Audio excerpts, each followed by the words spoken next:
Sejarah organ kepolisian di Indonesia. Jauh sebelum terbentuknya Kepolisian Negara Republik Indonesia, sejarah mencatat telah ada organ kepolisian yang menjaga keamanan, ketertiban, menegakkan hukum, serta kewibawaan raja. Di antaranya Kesultanan Pasir tahun 630 Masehi. Pada kerajaan ini telah ada fungsi kepolisian yang bertugas untuk mengumpulkan informasi dari masyarakat untuk kepentingan kerajaan dalam rangka menjaga keamanan. Selanjutnya, Kerajaan Kalingga tahun 674 Masehi telah menerapkan hukum terhadap pelaku kejahatan. Kemudian di masa Kerajaan Majapahit di tahun 1292 hingga 1478 Masehi, terdapat 7 orang penasehat di lingkar kerajaan yang menaungi berbagai bidang termasuk keamanan.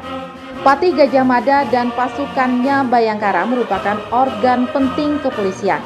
Terlihat peran Bayangkara yang kompleks dan kewibawaan kepemimpinan Gajah Mada yang ditulis pada Catur Prasetya, yaitu sebagai orator dan ahli strategi. Masa kolonial era pemerintahan Perancis terdapat satu kepolisian yang dinamakan Jayeng Sekar yang berisikan anak-anak elit pribumi, namun dibubarkan karena tidak terkendali. Pada masa kerajaan Nusantara tidak terdapat bukti konkret terkait adanya sekolah khusus untuk mendidik orang yang berperan menjaga keamanan dan ketertiban. Namun doktrin Catur Prasetya Gajah Mada menunjukkan adanya bentuk pendidikan dan pelatihan pada masa itu. Di masa kolonial, salah seorang bumi putra yang beruntung mendapatkan peluang mengikuti pendidikan Belanda ialah Raden Said Sukanto Cokro Aminoto yang pada akhirnya menjadi Kapolri pertama. Pendidikan kepolisian di era Belanda tercatat ada 7 jenis. Pendidikan agen polisi, pendidikan kepala agen polisi, pendidikan inspektur polisi, pendidikan pembantu komisaris polisi, pendidikan komisaris polisi, dan pendidikan rekrut dan pelatihan ulang Kopmarats. Pendidikan kepolisian tersebut tersebar di Batavia, Sukabumi, dan Bogor. Bogor menjadi pusat pendidikan kepolisian Belanda pada masa itu. Belanda tidak membuka sekolah-sekolah polisi berpangkat tertentu untuk pribumi. Namun pada tahun 1930-an barulah dibuka bagi masyarakat pribumi. R.S. Sukanto berhasil masuk sekolah tersebut pembantu komisaris polisi Angkatan 8. Setelah menjalani pendidikan, R.S. Sukanto dilantik dengan pangkat komisaris polisi tingkat 3. Masuknya Jepang membuat Belanda menyerah kepada Jepang. Keberadaan polisi masih dipertahankan di masa penjajahan Jepang. Kepolisian ditertibkan dan dinaungi Keimubu, serupa Departemen Keamanan Dalam Negeri. Jepang membangun sekolah-sekolah polisi bagi pribumi Indonesia. R.S. Sukanto dipercaya Jepang memimpin kepolisian Keresidenan Jakarta.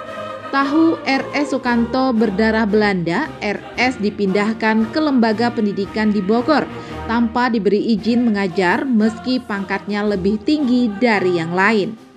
Tiap kantor dikepalai seorang pejabat kepolisian tetapi didampingi pejabat Jepang yang lebih berkuasa daripada kepala polisi tersebut. Kekalahan Jepang terhadap sekutu membuat Jepang menyerah tanpa syarat.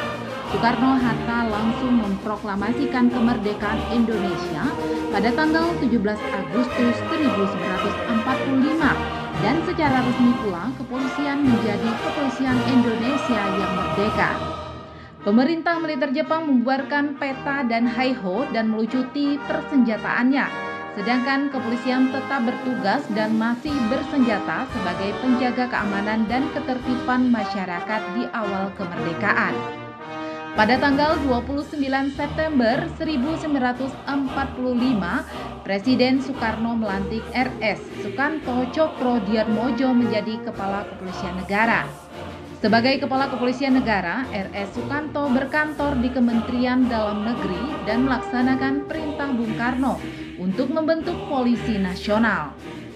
Pada tanggal 1 Oktober 1945 dikeluarkannya maklumat pemisahan kejaksaan dan kepolisian. Fungsi kejaksaan dan fungsi kepolisian yang selama penjajahan Jepang berada di bawah Kementerian Keamanan dikembalikan ke kementeriannya masing-masing. Kepolisian berada di lingkungan Kementerian Dalam Negeri, sedangkan kejaksaan di bawah Kementerian Kehakiman. Hingga pada tanggal 1 Juli 1946 dengan penetapan Pemerintah Nomor 11 SD tahun 1946, jawatan kepolisian dikeluarkan dari lingkungan Kementerian Dalam Negeri menjadi jawatan tersendiri langsung di bawah Perdana Menteri. Dengan demikian, kepolisian lebih leluasa membangun organisasi kepolisian sesuai dengan tuntutan negara demokratis. Serta 1 Juli dikenang sebagai Hari Kepolisian yang setiap tahunnya diperingati sebagai Hari Bayangkara hingga saat ini.